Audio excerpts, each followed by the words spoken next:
మాట్లాడారు. ఎస్పీ గారు కూడా మన నాయకుడు హైదరాబాద్ నుంచి ఫోన్ చేశాం. మేము హైదరాబాద్ నుంచి ఎస్పీ గారికి ఫోన్ చేసాం.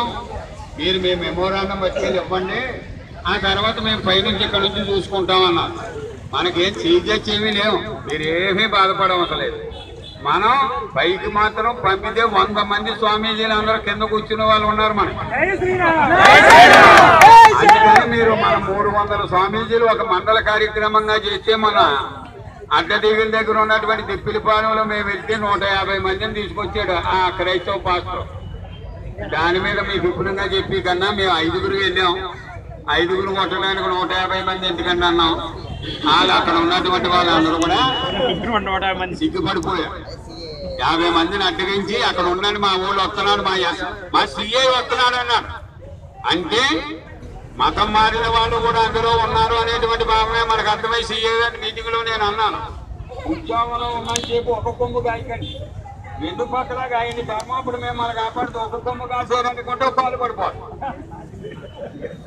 అందుకని మనం అందరం కూడా ఆలోచించాలనేటువంటి భావంతో అక్కడ చెప్పడం జరిగింది. మాస్టర్ గారి మీద కేసు ఎత్తారు, అరెస్ట్ చేస్తామన్నారు. మనకు అప్పుడే ఎస్ఐ గారు 10 సార్లు ఫోన్ చేశారు. ఎందుకు చేశారంటే మీరు ఏదో విధంగా రాజీ పడతారు అనుకుంటున్నామండి. రాజీ పడడానికి మనకు తప్పేముంది? మనల్ని ఎదురెక్కించొద్దు, మా దారికి అడ్డు రాకండి, మా ఇళ్లలోకి వెళ్ళకండి, మా ఆడోళ్ళని, మా అక్కల్ని, మా చెల్లిని, మా తమ్ముళ్ళని అలవాట్లకు లోన్ చేసి వాళ్ళు మార్చకండి, పంపడం శిక్షెట్టకండి అని చెప్పాము. దానికి లోబడి ఆ ఎస్ఐ గారు, సిఏ గారు కూడా అందరూ కూడా ఇష్టపడి కార్యక్రమం చేశారు. మళ్ళీ ఆ కేసుకి మళ్ళీ వెళ్తాం. ఎక్కడో దిక్కున కేసు ఉంటానే ఉంటుంది. కేసు అన్నది రోడ్డు మీదకి వచ్చిన వాడికి ఎప్పుడో కేసు ఒకటి ఉండకపోయి ఏం చేస్తాయి. మొన్న కూడా అంతినివేదిలో మీకు ఆశ్చర్యం వేసుకోవచ్చు, అంతినివేదిలో మన విఐపీ పాసలు కొట్టించారు. విఐపీలు అంటే పెద్దలు వచ్చినప్పుడు పాసలు ఇస్తారు. దాని వెనకాల వేసుకునే బొమ్మేశారు. ప్రింటింగ్ లో తప్పడిపోయిందని అంటున్నారు. అంటే 100 రూపాయలు ఇచ్చేవాడికి 1000 రూపాయలు జీతం ఇచ్చేస్తే ప్రింటింగ్ ప్రెస్ తప్పు కొట్టిందని జీతం ఇస్తావా అంటే మీరు పోలీస్ స్టేషన్ లో ఉన్నాను అన్న, తలుపు తెరిచేసి కడిగేయండి, లోపల 4 అగరత్తులు వెలిగించండి, మీరు లోనకి వెళ్ళిపోయి తలుపు వేసేయండి అంటే పై అధికారులు పోలీసులకు చెప్పారు. ఇచ్చినారా తప్పు చేసిన మనం పాసలు చూసుకోకుండా మనం ఇచ్చి వాళ్ళ జైల్లో పెడతానంటే కర్రతో కాకుండా కాగడతో తల కొడుతున్నాం, వదిలేయండి అన్న. అప్పుడు అరెస్ట్ చేస్తామని మనం మారేడు వెళ్ళాం, రప్పతోడాడు వెళ్ళాం, బయటకు వస్తున్నాం కారులోంచి 10 మంది కలెక్టర్లు వచ్చారు. మా వాళ్ళు అందరూ వస్తారు, మీరు జైలుకి అన్నమాట. ఇదేంటి మీ వాళ్ళు రావటం ఏంటి, మేము జైలుకి వెళ్ళటం ఏంటంటే పోలీస్ స్టేషన్ తీసుకెళ్ళారు. ఇది ఎవరు కారు అన్నారు, హిందూ ధర్మం ఉందన్నారు. బద్దలు కొట్టేయండి అన్న, బద్దలు కొట్టేయండి అంటే అక్కడ ఉన్నటువంటి ఆ కొండలు 25 మంది ఆడవాళ్ళు వచ్చి కష్టాలు బిగించన్నారు. ఎవర్రా ఎదవా బద్దలు కొట్టేయటమే ఏంటి, బద్దలు కొట్టండి, బుర్ర బద్దలు కొట్టేస్తామన్నారు. ఆగిపోయింది అక్కడ కూడా.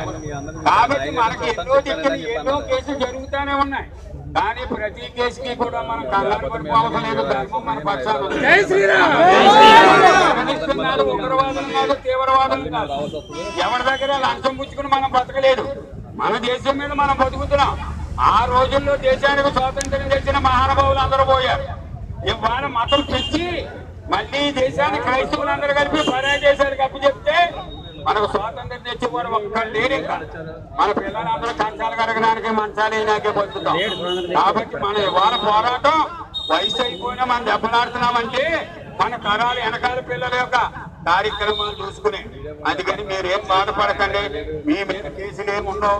ముఖ్య మేము ఉన్నాం, మీకన్నా ముందు మేము జైలుకు పోతాం. అప్పుడు మీరు మాత్రం లోపలికి వెళ్ళవలసిన పని ఉండదు.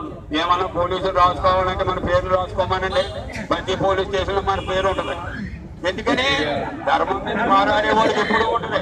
అందుకని మీరు అందరూ కూడా ఎక్కడెక్కడి నుంచో వచ్చారు, మీరు అందరూ కూడా ఇలాగే ఐకమత్యంగా ఉంటే ఎవరు కూడా మనం ఏం చేయలేరు. అదే కూడా కలెక్టర్ గారు చెప్పాం. ఇక్కడ చూడండి, అక్కడ ఏం పెట్టారు మన మీద, అక్కడ చూడండి ఏమంటించారు, మన మీద యాక్షన్ తీసుకోమని పెట్టారు. మనం అక్కడ ఫ్లెక్స్ పెడతామంటే ఒప్పుకుంటారా? ఒప్పుకున్నారు అనుకోండి, ఆ పక్కన మన కూడా ఉండేవాళ్ళు. అది ఉండకూడదు అనుకుంటే మన తీసేయాలి. అది కూడా కలెక్టర్ గారు చెప్పాం. ఇవాళ మనం అందరూ కూడా ఐకమత్యంగా వచ్చాం. మీరందరూ కూడా ప్రతి పరివారు కూడా అనేక ఊళ్ళు వచ్చారు, అన్ని కులాలు వచ్చారు, అన్ని మతాలు వచ్చారు. ఎందుకంటే కాపులు, బ్రహ్మ, రెడ్డి అందరూ ఉన్నారు.